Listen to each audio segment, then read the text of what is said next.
As problematic and concerning as it may be, there is evidence of foreknowledge of the purported shooting that took place in Sandy Hook. Plain and simple, web pages with details of the event were put online before the event took place. And the websites where these pages appeared were the official websites of well-known organizations. This evidence of foreknowledge has been met with some of the most belligerent arguments that claim this is untrue. The most common argument being that we simply lack the knowledge required to analyze the data. Data in these cases refers to the cache of a web page kept by search engines like Bing and Google. So before I get to the evidence of foreknowledge itself, let's identify a few terms and definitions that will help you gain a better understanding of a topic you may or may not be that familiar with. Google is a company that provides many services, but for our purposes we're going to focus just on their web search service. When you search the web for a word or phrase using Google, Google presents you with a series of pages that best match your search criteria. The results are ordered by how close they match, so results on page 1 should be better or more relevant than those on page 20. What is Google providing links to? What are these results? Most results linked to by Google are simply web pages, although some of the results will be PDF, Microsoft Word, or other documents. Google's proprietary technology determines when and where those results show up. Since the vast majority of results and the evidence in this case are web pages, we'll limit our discussion to those. Google uses a very complicated and private method of choosing which results to display and the order in which to display them. The system is ever-changing and increasingly more sophisticated to abate abuse of the system. Google has detected and prevented the most clever of tricks over the years. Why would anyone want to manipulate Google's system? Imagine if you were a company that sold widgets online and had 20 web pages that advertised your widget. Imagine if, through some gaming of the Google system, every search at Google always produced links to your 20 pages before any other pages. Whether the search was Angelina Jolie or quantum mechanics, your pages came up. Although this is an extreme example, you can see how this might be desirable. How do web pages get into the results shown by Google? Before a web page can be presented as a search result, Google must first become aware of the page and index it. Then, all the various features of the page and its content can be analyzed so it can be included in search results when appropriate.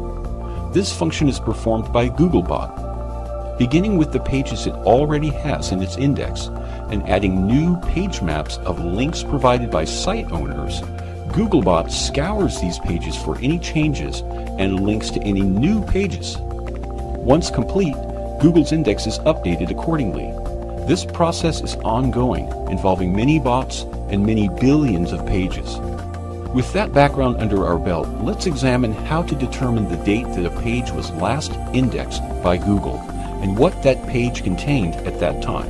When Google visits a web page for the first time, determined by a proprietary criteria, Google may capture and store a copy of that page. You can access the cached version of a web page by clicking the link labeled Cached, shown with most search listings.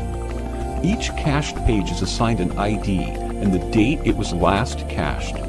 Pages that are more popular will be cached more often. Each time a page is cached, the date is updated, and if the page is changed, the new content will overwrite the old. What constitutes a page is ultimately determined by the URL address of the page. So, if a page exists that is identical in every way to another except the URL is slightly different, Google will index it as a separate and unique page. If the URL of a page is changed in any way, then Google will consider it a new page. Even if the content of a page remains the same, a change to the URL will cause Google to index it as a new page. At around the same time, it will remove its former reference to a page. Some pages may be indexed and usually cached as well by Google once, but never qualify to be indexed or cached again, based on a number of factors. In these cases, the cached version of the page and the date of cache may be as old as 9 years. Google is not concerned with certain things that may be contained within the URL, like dates, for instance, other than keywords and phrases it will use to determine the general content of the page. So, if you were to create a page with a URL containing the date 7/15/1999. Google will still use the current date when indexing it. Google always records the date their bot visits a page, without exception. Hopefully now you understand the basics in a theoretical sense. Now let's look at some real-life examples to see if we can definitively determine if there was foreknowledge. And we'll begin with a smoking gun example that would stand up in court. While we're at it, we'll take note of just how far one person went to confuse people and hide the simple truth. It all began when the website for the Arlington Red Devils posted a web page on their site with a link to a document entitled "A Guide on How to Talk to Children About Sandy Hook." The guide was originally published by Crisis Management Institute. The date of the article shown on the page itself is 12/10/2012. The URL of the page also includes that date. As we just outlined, the only date that we can truly rely on to tell us when the page was last accessed by Googlebot and indexed is the date it was cached, or the cache date. To see that, we simply find the cached link for the page, and when Google's cached version of the page loads, that date will always appear in Google's disclaimer box right at the top of the page. Remember though, the cached date is updated each time Googlebot returns to visit the page. So going through this process after almost 2 years would likely show a much more recent date. But thankfully, many people were curious enough in the days immediately after the event to grab a screenshot of what the page looked like back then. And those screenshots show Google's cache date for the page as 10/13/2012, 1 day prior to the actual event. So let's add it up and see what we have here. Disregarding the content of the web page itself, which we've learned can be changed over time, we start with the URL of the page. As you can see, the URL contains the phrase, "talking with your children about the Sandy Hook tragedy." That can only be a specific reference to the Sandy Hook shooting event. Next, we see that Google reports a cached date of 12/13/2012 for that URL. Remember, URLs can't change or Google considers it a new page. And I might add that just because we see clear evidence that Google had last indexed the page on the 13th, it's very possible the page had been indexed earlier, say the 10th, at which time Google's cached date would have shown the 10th.